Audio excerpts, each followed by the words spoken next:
Juventus dikabarkan tengah memantau Kapten Milan Davide Calabria yang akan meninggalkan klub pada musim panas mendatang. Pemain internasional Italia ini telah bersama Rossoneri sejak awal kariernya sebagai pemain. Ia naik pangkat hingga menjadi pemain andalan di tim utama, dan akhirnya mendapat ban kapten. Seperti Pierre Kalulu dan Fikayo Tomori, pemain Italia itu tampil gemilang di lini belakang saat Milan memenangkan Scudetto pada musim 2021/22. Namun, penampilan pemain berusia 28 tahun itu kurang mengesankan selama beberapa tahun terakhir.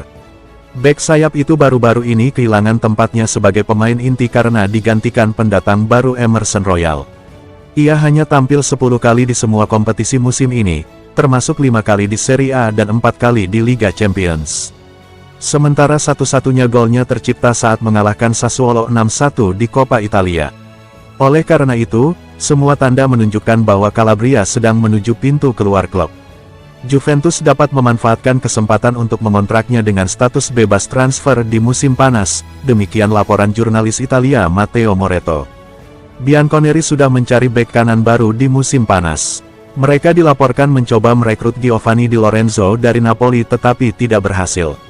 Pada akhirnya, mereka memilih untuk mempromosikan Nicolo Savona yang selama ini menjadi pilihan utama klub untuk posisi tersebut. Bahkan tetap mempertahankan kapten klub Danilo di bangku cadangan. Namun dengan pemain veteran Brasil itu akan meninggalkan klub berpotensi paling cepat pada bulan Januari. Bianconeri tentu akan membutuhkan bek sayap baru, dan meski Calabria mungkin bukan pilihan paling menarik bagi para pendukung, manajemen mungkin tergoda dengan status agen bebasnya. Sementara itu, pemain asli Brescia itu akan berusaha membangkitkan kembali kariernya di luar San Siro setelah menjadi sasaran cercaan terus-menerus dari para penggemar dan pakar. Brighton dan West Ham dikabarkan memiliki posisi yang lebih baik dari Juventus untuk merekrut bek Milan Fikayo Tomori. Bianconeri ingin mendatangkan setidaknya satu bek tengah pada bulan Januari setelah kehilangan Gleison Bremer karena cedera ACL. Dalam beberapa minggu terakhir, mereka sangat dikaitkan dengan Antonio Silva dan David Henko, tetapi pencalonan Tomori juga semakin menguat.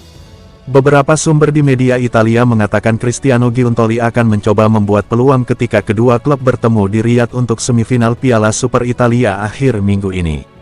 Masih harus dilihat apakah pemecatan pelatih asal Portugal itu dan kedatangan rekan senegaranya Sergio Coneição akan mengubah nasib pemain itu. Tetapi sementara ini, masa depan pemain berusia 27 tahun itu tampaknya jauh dari Milanello. Menurut Calcio Mercato, Milan menilai Tomori sekitar 25 juta euro. Sementara Juventus mencoba mengurangi biaya dengan menambahkan Danilo ke operasinya. Meskipun yang terakhir tampaknya lebih tertarik bergabung dengan Napoli dan bersatu kembali dengan Giovanni Mana.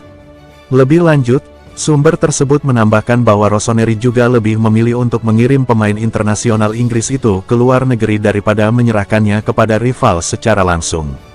Dan dengan kabar bahwa Brighton dan West Ham tertarik dengan jasanya, mantan pemain Chelsea itu mungkin memiliki kesempatan untuk kembali ke Liga Primer, yang juga dapat meningkatkan peluangnya untuk mendapatkan kembali panggilan internasional.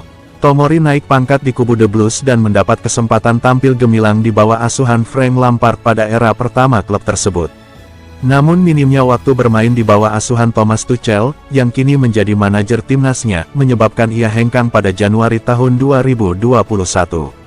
Pemain Inggris itu menjalin kerjasama yang solid dengan bek Juventus saat ini, Pierre Kalulu, selama musim 2021/22 yang berpuncak pada kemenangan Scudetto Milan.